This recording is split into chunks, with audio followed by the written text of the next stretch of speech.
नमस्कार दोस्तों, स्वागत है आपका अपने YouTube channel LSA live stock assistant पशुधन सहायक में। और आज मैं आपको बताऊंगा कि पशुओं को इंजेक्शन द्वारा औषधि देने के कौन कौन से तरीके हैं।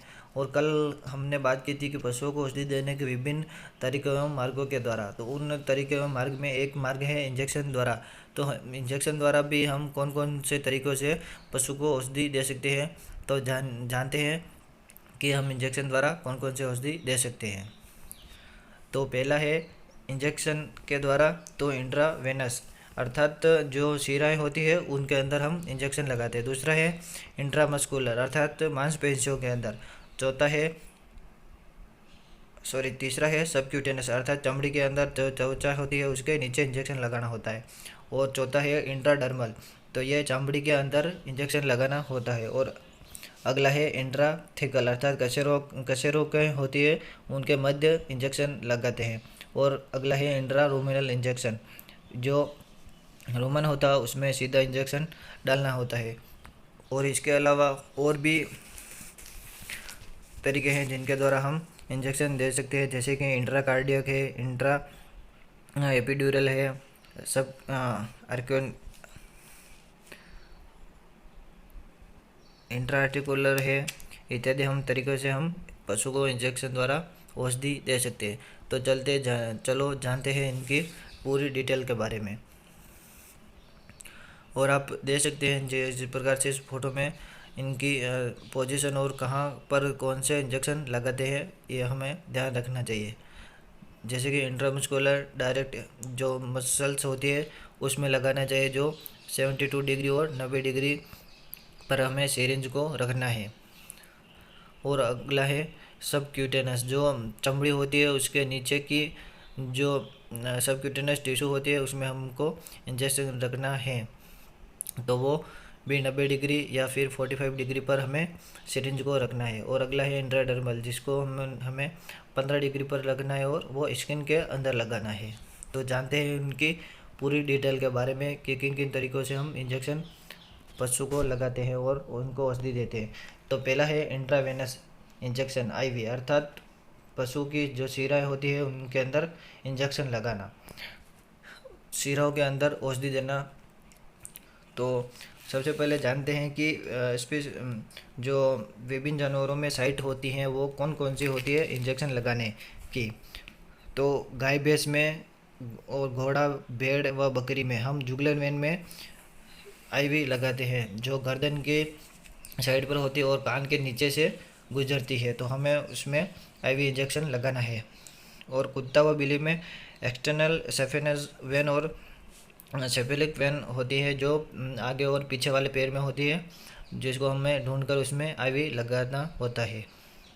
सुअर पिग में ईयर वेन होती है और एंटीरियर वेना केवा जो IV होती है उसमें हमें इंट्रावेनस इंजेक्शन लगाना है। और पक्षी पोल्ट्री में हम विंग वेन जो पंख में होता है उसमें हमें IV लगाना होता है। तो इंट्रावेनस इंजेक्शन देने के फ़ायदे क्या क्या हैं। तो पहला है ज़्यादा मात्रा में औषधि देने का अच्छा तरीका, अर्थात इसमें हम जो ड्रिप चढ़ाते हैं उसमें हम ज़्यादा मात्रा में इंजेक्शन दे सकते हैं। दूसरा है ज्वलनशील औषधि देने का अच्छा मार्ग है, क्योंकि शिराओं में तंत्रिकाओं की आपूर्ति बहुत कम होती है, अर्थात जो इरिटेंट औषधि होती है वो हम इस मार्ग से दे सकते हैं, क्योंकि इनमें तंत्रिकाओं की आपूर्ति बहुत ही कम होती है, जिससे कि नर्वस प्रॉब्लम नहीं होती है। तीसरा है जीवन रक्षक औषधि, जैसे डेक्सामेथासोन देने का सबसे अच्छा तरीका है, मतलब कि जो जीवन रक्षक यानी कि इमरजेंसी में जो हम इंजेक्शन या औषधि देते हैं वो हम इस इंट्रावेनस के द्वारा दे सकते हैं। जैसे डेक्सामेथासोन हम इसी मार्ग से देते हैं ताकि यह जल्दी कार्य करे।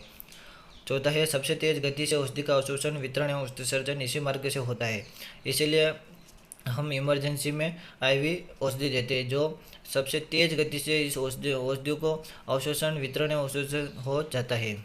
तो अगला है इस मार्ग से औषधि देने पर 100% बायो अवेलेबिलिटी जैव विविधता होती है, अर्थात 100% औषधि का उपयोग हो जाता है इसके अंदर। तो इसका नुकसान क्या है कि यह औषधि देने का सबसे खतरनाक मोस्ट रिस्की मार्ग है, क्योंकि इसमें एयर एम्बोलिज्म का खतरा रहता है और इसमें परफेक्ट नॉलेज की ज़रूरत होती है। अर्थात इसका मेन नुकसान यह है कि इसमें यह बहुत ही खतरनाक मोस्ट रिस्की मार्ग है, क्योंकि इसमें एयर एम्बोलिज्म यानी कि हवा घुस जाती है अंदर, तो इसका हमें ध्यान रखना चाहिए। तो अगला मार्ग है, तरीका है इंट्रामस्कुलर। इंट्रामस्कुलर अर्थात तो मांसपेशियों में इंजेक्शन लगाना। तो मुख्यतः ग्लूटियल मसल्स में इस इंजेक्शन लगाते हैं, जो गर्दन में होता है, और एक बूटों पर पीछे भी लगाते हैं इंट्रामस्कुलर इंजेक्शन। तो जानते हैं इसके फ़ायदों के बारे में कि जंगली जानवर को नियंत्रित करने के लिए ट्रैंक्विलाइजर लगाने के लिए इसी मार्ग का उपयोग किया जाता है। अर्थात जो ट्रैंक्विलाइजर उसको मूर्छित अवस्था में लाने के लिए इस मार्ग से हम इंजेक्शन लगाते हैं, जिसको जो बंदूक होती है उसमें इंजेक्शन को भरकर उसको छोड़ा जाता है, तो वो डायरेक्ट मांसपेशियों में लगता है। तो जानवरों में, जंगली जानवरों में इंट्रामस्कुलर सबसे ज़्यादा यूज़ करते हैं, और इसमें भी अवशोषण शीघ्रता से होता है। और इसके नुकसान क्या है देखते हैं कि इसके द्वारा अधिक मात्रा में औषधि नहीं दी जा सकती, अर्थात इंट्रामस्कुलर में हम सबसे ज़्यादा औषधि नहीं दे सकते हैं, क्योंकि इसमें नर्व इंजरी की आशंका अधिक रहती है। देखते हैं अगला तरीका, सबक्यूटेनस अर्थात त्वचा के नीचे इंजेक्शन लगाना, यानी कि त्वचा और मसल्स होती है उसके बीच में जो खाली जगह होती है उसमें हमें सबक्यूटेनस इंजेक्शन लगाना होता है।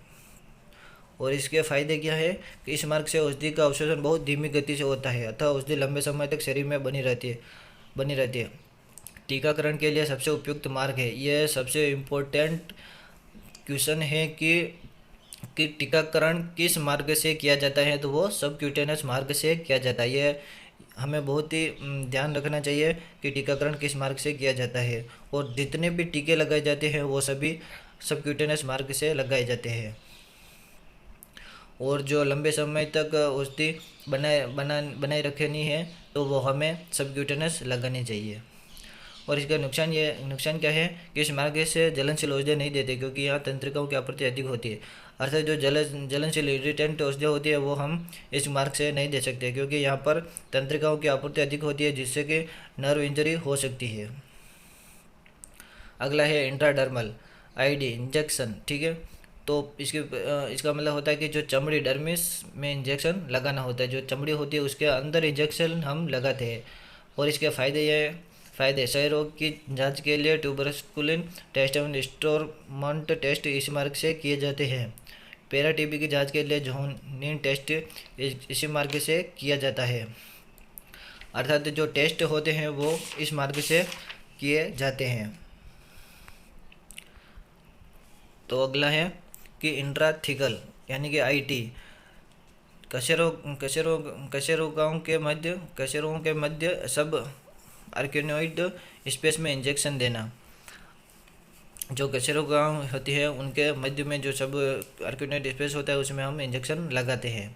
तो इसका फ़ायदा यह है कि यह मार्ग मुख्यतः स्थानीय निश्चेतक देने के काम आता है। जो ऑपरेशन वगैरह करते हैं तो उसमें स्थानीय निश्चेतक होता है, जनरल एनेस्थेसिया, वो हम इस यहाँ पर लगाते हैं। इंट्रारूमिनल इंजेक्शन, औषधि को इंजेक्शन के माध्यम से सीधा रूमन में डालना, अर्थात जो आफरा आता है और कोई प्रॉब्लम होती है, डिजीज़ होती है, तो हम औषधि को इंजेक्शन के द्वारा सीधा ही रूमन में डाल देते हैं। तो यह भी एक अच्छा मार्ग है आफरा को सही करने के लिए। फ़ायदा, आफरा को कम करने के लिए रूमन में ऑक्सीटेट्रासाइक्लिन डालते हैं। तो इनके अलावा और भी मार्ग हैं, जैसे कि पेरिटोनियम इंट्रापेरिटोनियम टोनियल, यह मुख्यतः लेफ्ट फ्लैंक वाले भाग की तरफ से पेरिटोनियल गुहा में लगाया जाता है। तो इसके फ़ायदे क्या हैं कि इसमें भी औषधि अधिक मात्रा में दी जा सकती है और इसमें औषधि का अवशोषण तीव्रता से होता है। लेकिन इसका यह नुकसान है कि इसमें हाथों को नुकसान पहुंचने की संभावना रहती है। तो हमें इन बातों का विशेष ध्यान रखना चाहिए। और इसके अलावा और भी मार्ग है, जैसे कि इंट्राकार्डियक या हृदय में लगाते हैं, और एपिड्यूरल है, और सब आर्किनोइड है, इंट्रा आर्टिकुलर है, इत्यादि तरीके से इंजेक्शन द्वारा औषधि पशुओं को दी जा सकती है। और इसी प्रकार औषधि देने के लिए अनेक तरीके हैं जिनका उपयोग चिकित्सक अपने विवेक के अनुसार, अपने नॉलेज के अनुसार, अपने एक्सपीरियंस के अनुसार पशु की जाति, लिंग, उम्र, बीमारी व पशु की अवस्था देखते हुए कर सकता है। तो यह है इंजेक्शन द्वारा औषधि देने के विभिन्न तरीके। तो आशा करता हूँ कि आपको हमारा ये वीडियो अच्छा लगा तो इसे लाइक कमेंट शेयर जरूर कीजिएगा और हमारे यूट्यूब चैनल को जरूर सब्सक्राइब कीजिए। धन्यवाद।